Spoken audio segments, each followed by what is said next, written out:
Hi hello ನಮಸ್ತೆ welcome back to my YouTube channel. ಇವತ್ತು ತುಮಕೂರಿಗೆ ಹೋಗ್ತಾ ಇದ್ದೀವಿ. ಯಾಕಂದರೆ ಹಾಸ್ಪಿಟಲ್ ಚೆಕಪ್ ಇತ್ತು. 5 ಮಂತ್ಸ್ ಅನೋಮಲಿ ಸ್ಕ್ಯಾನ್ ಕೂಡ ಇದೆ. ಸೊ ಫಸ್ಟ್ ಡೇನೇ ಸ್ಕ್ಯಾನ್ನ ಮುಗಿಸ್ಕೊಂಡು ಹಾಸ್ಪಿಟಲ್ಗೆ ಹೋಗೋಣ ಅಂತ ಹೇಳಿ ಹೋಗ್ತಾ ಇದ್ದೀವಿ. ನಮ್ಮ ಹಾಸ್ಪಿಟಲ್ನಲ್ಲಿ ಸ್ಕ್ಯಾನಿಂಗ್ ಮಾಡೋದಿಲ್ಲ. ಸೊ ಇಲ್ಲಿ ಕಲ್ಪತರು ಸ್ಕ್ಯಾನಿಂಗ್ ಸೆಂಟರ್ಗೆ ಬರ್ಕೊಟ್ಟಿದ್ರು. ಸೊ ಅಲ್ಲಿಗೆ ಹೋಗಿದ್ವಿ. ಬಟ್ ಅಲ್ಲಿ ತುಂಬ ಟೋಕನ್ ಪ್ರಾಬ್ಲಮ್ ಆಗಿತ್ತು. ಸೊ 18ನೇ ಟೋಕನ್ ಸಿಕ್ತು ನಮಗೆ. 4 o'clock ಬನ್ನಿ ಅಂತ ಹೇಳಿದ್ರು. ಸೊ 4 o'clock ಅಲ್ಲಿ ಸ್ಕ್ಯಾನಿಂಗ್ ಮಾಡಿಸೋದಕ್ಕೆ ಸ್ಟಾರ್ಟ್ ಮಾಡಿದ್ರು. ಅನಾಮಲಿ ಸ್ಕ್ಯಾನು 1 ಮುಕ್ಕಾಲು ಗಂಟೆನಾದರೂ ಆಗುತ್ತೆ. ಅದು ಕರೆಕ್ಟಾಗಿ ಮಗು ಎಲ್ಲ ಪೊಸಿಷನಲ್ಲಿ ಕರೆಕ್ಟಾಗಿದೆ ಅಂತಂದರೆ, ಇಲ್ಲಾಂದರೆ ಮತ್ತೆ ಹೋಗಿ ಬರೋದಕ್ಕೆ ಹೇಳ್ತಾರೆ, ಓಡಾಡ್ಕೊಂಡು ಬನ್ನಿ, ಚಾಕ್ಲೇಟ್ ತಿನ್ಕೊಂಬನ್ನಿ, ಹಾಗೆ ಹೀಗೆ ಅಂತ. ಸೊ ಅಲ್ಲಿಂದ ನಾವು ಮಾತೃಶ್ರೀ ಸ್ಕ್ಯಾನಿಂಗ್ ಸೆಂಟರ್ಗೆ ಹೋಗಿ ಸ್ಕ್ಯಾನಿಂಗನ್ನು ಮುಗಿಸ್ಕೊಂಡು ಹೋದ್ವಿ. ಈ ಸಲ ತುಂಬ ರಶ್ ಇತ್ತಂತ. ಇಲ್ಲಿ ಸ್ಕ್ಯಾನಿಂಗ್ ಸೆಂಟರ್ ಹತ್ರ ಈ ರೀತಿ ಎಲ್ಲ ಮಕ್ಕಳು ಆಟ ಸಾಮಾನು ಮಾರ್ತಾಯಿದ್ರು. ನಮ್ಮ ಪಾಪು ಅದನ್ನು ನೋಡಿ ಒಂದು ಬೇಕು ಅಂತ ಹೇಳಿ ಹಠ ಮಾಡಿ ತಗೊಂಡ. ಇಲ್ಲಿ ಕೂಡ ಸ್ಕ್ಯಾನಿಂಗ್ ಸೆಂಟರಲ್ಲಿ ಸ್ವಲ್ಪ ರಶ್ಶೇನೇ ಇತ್ತು. ಬಟ್ ಅಲ್ಲಿ ಅಷ್ಟೇನಿರಲಿಲ್ಲ. ಒಂದು 2 ಗಂಟೆ ಅಷ್ಟರಲ್ಲಿ ಎಲ್ಲ ಮುಗೀತು ಸ್ಕ್ಯಾನಿಂಗು.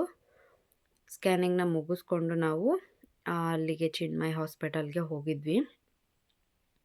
ಅಲ್ಲಿ ಹೋದಾಗ ನಮ್ಮ ಡಾಕ್ಟರ್ ಇರಲಿಲ್ಲ, OTಗೆ ಹೋಗಿದ್ದರು. ಇವತ್ತೊಂದು 2 OT ಇದೆ ಅಂತ ಹೇಳಿ ಹೋಗಿದ್ದಾರೆ. ಸ್ವಲ್ಪ ಲೇಟ್ ಆಗುತ್ತೆ ಅಂತ ಹೇಳಿದ್ರು. ಸೊ ವೆಯ್ಟ್ ಮಾಡ್ತಾ ಕೂತಿದ್ವಿ. ಪಾಪು ಹಾಸ್ಪಿಟ್ಲು ತುಂಬ ಎಲ್ಲ ಓಡಾಡಿಕೊಂಡು ಇದ್ದ. ನರ್ಸ್ಗಳೆಲ್ಲ ಅವನ್ನ ಹೋಗಿ ಮಾತಾಡಿಸ್ತಾ ಇದ್ದರು. ಅಂದರೆ ಸ್ವಲ್ಪ ಪರಿಚಯ ಇದೆ ಅಲ್ವಾ, ಹಾಗಾಗಿ ಮೇಡಮ್ ಬಂದರು. ಅವರಿಗೆ ತೋರಿಸ್ಕೊಂಡು ಮೆಡಿಸನ್ ತೊಗೊಳೋದಕ್ಕೆ ಅಂತ ಹೇಳಿ ಬಂದಿದ್ದೀವಿ ಇಲ್ಲಿ ಫಾರ್ಮಸಿಗೆ. ನಮ್ಮನೆಯವರು ಬಿಲ್ ನೋಡಿ ನಿನ್ನನ್ನು ಸಾಕೋದಕ್ಕಿಂತ 2 HF ಸೀಮೆ ಹಸುನ ಸಾಕ್ಬೋದು ಆರಾಮಾಗಿ ಈ ದುಡ್ಡಲ್ಲಿ ಅಂತ ಹೇಳ್ತಿದ್ರು. ಯಾಕಂದರೆ ಜಸ್ಟ್ ಮೆಡಿಸನ್ ಚಾರ್ಜಸ್ಸೇ 16,500 ಆಗಿತ್ತು. 16,500 ಆಯಿತು. ಸೊ ಸ್ಕ್ಯಾನಿಂಗು 1,500 ಆಗುತ್ತೆ. ಅಲ್ಲಿಂದ ಮನೆಗೆ ಬಂದ್ವಿ. ಪಾಪು ಫುಲ್ಲು ಆರಾಮಾಗಿ ಆಟ ಆಡ್ಕೊಂಡಿದ್ದ. ಇದು ಒಂದು ನಡೆದಾಡುವಾಗ ಈ ರೀತಿ ಆ ಚಕ್ರ ಥರ ಇಟ್ಕೊಂಡು ಆಟ ಆಡೋ ಅಂಥದ್ದು. 2 ಡೇಸ್ ಎಲ್ಲ ಅದೆರಡೇ ಆಟ ಸಾಮಾನ ತೊಗೊಂಡಿದ್ದ. ಬೇರೆ ಯಾವುದನ್ನು ಮುಟ್ತಾನೆ ಇರಲಿಲ್ಲ. ಯಾವುದು ಹೊಸದು ತೊಗೋತಾನೋ ಅದೇನೇ ಇಷ್ಟ ಆಗುತ್ತೆ ಅವನಿಗೆ. ಇವತ್ತು ಹಾಸ್ಪಿಟಲ್ಗೆ ಹೋಗಿ ಬಂದಿದ್ವಿ. ಸೊ ಫಸ್ಟ್ ಹೋಗಿದ್ದಂಥದ್ದು ಸ್ಕ್ಯಾನಿಂಗ್ ಸೆಂಟರ್, ಕಲ್ಪತರು ಸ್ಕ್ಯಾನಿಂಗ್ ಸೆಂಟರ್. ತುಂಬಾ ರಶ್ ಇತ್ತು, ಟೋಕನ್ ಪ್ರಾಬ್ಲಮ್ ಆಗಿತ್ತು. ಸೊ ಹಾಗಾಗಿ ಸಂಜೆ 4 ಗಂಟೆಗೆ ಬನ್ನಿ ಸ್ಕ್ಯಾನಿಂಗಿಗೆ ಅಂತ ಹೇಳಿದ್ರು.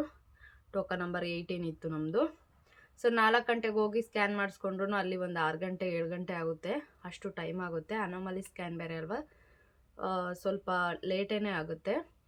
ಅದಕ್ಕೋಸ್ಕರ ನಾವು ಬೇರೆ ಒಂದು ಸ್ಕ್ಯಾನಿಂಗ್ ಸೆಂಟರ್ಗೆ ಹೋಗಿದ್ವಿ, ಮಾತೃಶ್ರೀ ಅನ್ನೋ ಸ್ಕ್ಯಾನಿಂಗ್ ಸೆಂಟರ್ಗೆ.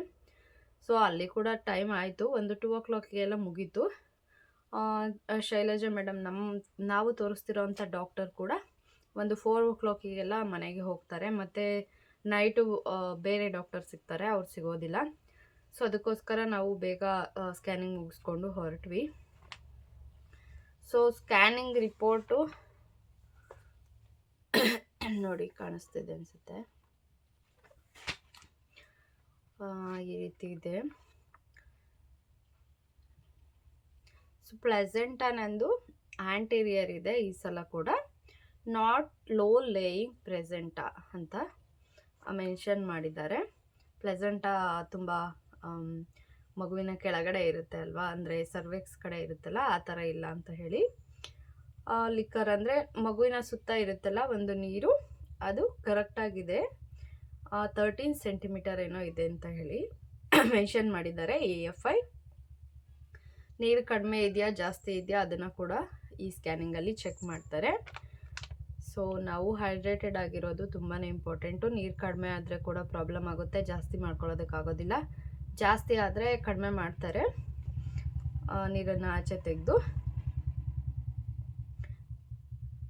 Next gestational age by USG ಅಂತ ಇದೆ, ಅಂದರೆ 20 ವೀಕ್ಸ್ ಈಗ ರನ್ನಿಂಗ್ ಇತ್ತು. ಸೊ EDD ಅಂದರೆ ಎಸ್ಟಿಮೇಟೆಡ್ ಡೆಲಿವರಿ ಡೇಟು 29/1/2025 ಇದೆ. ಅಂದರೆ ಮುಂದಿನ ವರ್ಷ ಜನವರಿ 29th ಇದೆ. ಅಪ್ರಾಕ್ಸಿಮೇಟ್ ಫೆಟಲ್ ವೆಯ್ಟ್, ಮಗುವಿನ ವೆಯ್ಟ್ ಇವಾಗ 361 ಗ್ರಾಮ್ಸ್ ಇದೆ. 361 ಗ್ರಾಮು ±53 ಗ್ರಾಮ್ಸ್ ಅಂತ ಇದೆ. ಎಕ್ಸಾಕ್ಟಾಗಿ ಹೇಳೋದಕ್ಕಾಗೋದಿಲ್ಲ ಅಲ್ವಾ, ಸೊ ಹಾಗಾಗಿ +53 ಇರ್ಬೋದು ಅಥವಾ -53 ಇರ್ಬೋದು. ಆ ಮಗುವಿನ ಹಾರ್ಟ್ ಬೀಟ್ ಈಗ 145 ಇದೆ, 145. ಫೆಟಲ್ ಹೆಡ್ ನಾರ್ಮಲ್ ಇದೆ. ಮಗುವಿನ ತಲೆ, ಬ್ರೈನ್ ಎಲ್ಲ ಚೆಕ್ ಮಾಡಿದ್ದಾರೆ, ಅದು ಕೂಡ ನಾರ್ಮಲ್ ಇದೆ. ಫೆಟಲ್ ಫೇಸ್ ಕೂಡ ನಾರ್ಮಲ್ ಇದೆ. ನೋ ಕ್ಲೆಫ್ಟ್ ಲಿಪ್ ಅಂತ ಇದೆ. ಅಂದರೆ ಮೊದಲೆಲ್ಲ ಸ್ವಲ್ಪ ಈ ರೀತಿ ಸೀಳು ತುಟಿ ಇರೋವಂಥದ್ದು ಮಧ್ಯೆ ಇಲ್ಲಿ ಜಾಸ್ತಿ ಇರ್ತಾ ಇತ್ತು ಗೊತ್ತಾ. ಸೊ ಆ ರೀತಿಯಾಗಿ ಏನಾದರೂ ಇದೆಯಾ ಮಗುಗೆ ಅಂತ ಹೇಳಿ ಚೆಕ್ ಮಾಡಿದ್ದಾರೆ. ಆ ಥರ ಏನೂ ಇಲ್ಲ. ಫೆಟಲ್ ಚೆಸ್ಟ್ ಇದೆ. ಮಗುವಿನ ಹಾರ್ಟು ಎಲ್ಲ ಕೂಡ ನಾರ್ಮಲ್ ಆಗಿದೆ.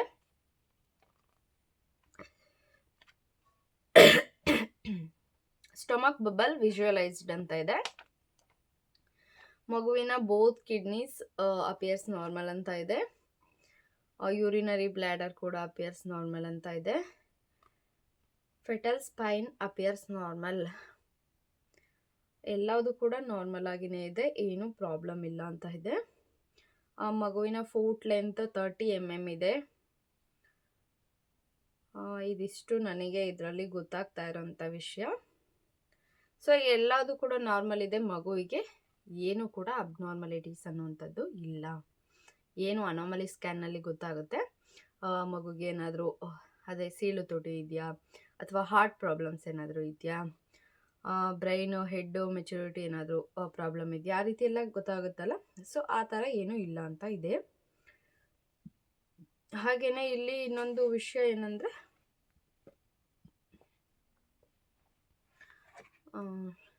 ನನಗೆ BP ಬರುವಂಥ ಚಾನ್ಸ್ ಏನಿತ್ತು, ಫಸ್ಟ್ ಹೋದ ಸಲದ ಪ್ರೆಗ್ನೆನ್ಸಿನಲ್ಲಿ NT ಸ್ಕ್ಯಾನ್ನಲ್ಲಿನೇ BP ಬರುತ್ತೆ ಅಂತ ಹೇಳಿ ಸ್ಕ್ಯಾನಿಂಗ್ನಲ್ಲಿ ತೋರಿಸ್ತಿದೆ ಅಂತ ಹೇಳಿದರು. ಸೊ ಅನಾಮಲಿ ಸ್ಕ್ಯಾನ್ನಲ್ಲಿ ಕೂಡ ಕಂಟಿನ್ಯೂ ಆಗಿತ್ತು. BP ಬರುತ್ತೆ ಅಂತಲೇ ಹೇಳ್ತಾಯಿದ್ರು. ಸೊ ಈ ಸಲ ಪ್ರೆಗ್ನೆನ್ಸಿನಲ್ಲಿ NT ಸ್ಕ್ಯಾನಲ್ಲಿ ಕೂಡ ಏನು BP ಬರೋದಿಲ್ಲ ಅಂತ ಹೇಳಿ ಬಂದಿದೆ ಅಂತ ಹೇಳಿದ್ರು. ಸೊ ಈ ಸಲ ಶಾಕಿಂಗ್ ವಿಷಯ ಅಂದರೆ, ಈ ಸಲ ಅನಾಮಲಿ ಸ್ಕ್ಯಾನ್ನಲ್ಲಿ ಕೂಡ BP ಬರೋದಿಲ್ಲ ಅಂತ ಹೇಳಿದ್ದಾರೆ. BP ಬರೋ ಚಾನ್ಸ್ ಏನಿದೆ ಅದು ಸ್ಕ್ಯಾನಿಂಗ್ನಲ್ಲಿ ತೋರಿಸ್ತಾ ಇಲ್ಲ ಅಂತ ಹೇಳಿ. ಸೊ ತುಂಬ ಖುಷಿ ಆಯಿತು. ಅಟ್ಲೀಸ್ಟ್ ಇನ್ನೂ ಕೂಡ ಆ ಥರ ಏನೂ ಬರ್ತಾ ಇಲ್ಲ ಅಲ್ವಾ. ಸೊ ಸ್ವಲ್ಪ ಸೇಫ್ ಫೀಲಿಂಗ್ ಅನಿಸುತ್ತೆ. ಯಾಕಂದರೆ ಹೋದ ಸಲಕ್ಕೆ ಕಂಪೇರ್ ಮಾಡಿದ್ರೆ, ಹೋದ ಸಲ 3ನೇ ತಿಂಗಳ ಸ್ಕ್ಯಾನಿಂಗ್ನಲ್ಲಿನೇ ಹೇಳಿದರು BP ಬರುತ್ತೆ ಅಂತ ಹೇಳಿ. ಸೊ ಅದು ಕಂಪೇರ್ ಮಾಡಿ ನೋಡಿದ್ರೆ ಇವಾಗ 5th ಮಂತ್ ಕಂಪ್ಲೀಟ್ ಆಗಿದೆ. ಸೊ ಇವಾಗ ಕೂಡ ಏನೂ ಆ ಥರ ತೋರಿಸ್ತಿಲ್ಲ. ಪ್ರತಿ ಸಲನೂ ಅದೇ ಥರ ಆಗುತ್ತೆ ಅಂತ ಹೇಳೋದಕ್ಕಾಗಲ್ಲ ಅಂತ ಹೇಳಿದರು. ಸೊ ನೋಡೋಣ. ಇದಿಷ್ಟು ನನ್ನ ಒಂದು ರಿಪೋರ್ಟು. ನಾನು ಹಾಸ್ಪಿಟಲ್ಗೆ ಎಲ್ಲಿಗೆ ತೋರಿಸ್ತಾ ಇದ್ದೀನಿ ಅಂತಂದರೆ, ಚಿನ್ಮಯ ಫರ್ಟಿಲಿಟಿ ಹಾಸ್ಪಿಟಲ್, ತುಮಕೂರು ಬಟ್ವಾಡಿನಲ್ಲಿದೆ. ಸ್ವಲ್ಪ ಕೆಮ್ಮು ಜಾಸ್ತಿ ಆಗಿದೆ. ಸೊ ವಾಯ್ಸ್ ಓವರ್ ಕೊಡೋದಕ್ಕೆ ಕೂಡ ಆಗಿರಲಿಲ್ಲ, ವಿಡಿಯೋ ಕೂಡ ಮಾಡೋದಕ್ಕಾಗಿರಲಿಲ್ಲ. ಸ್ವಲ್ಪ ಲೇಟಾಗಿಯೇ ಅಪ್ಲೋಡ್ ಮಾಡ್ತಾ ಇದ್ದೀನಿ ವೀಡಿಯೋಸ್ಗಳನ್ನ. ಸೊ ಹೀಗೆ ಸಪೋರ್ಟ್ ಮಾಡ್ತಾಯಿರಿ. Thanks for watching.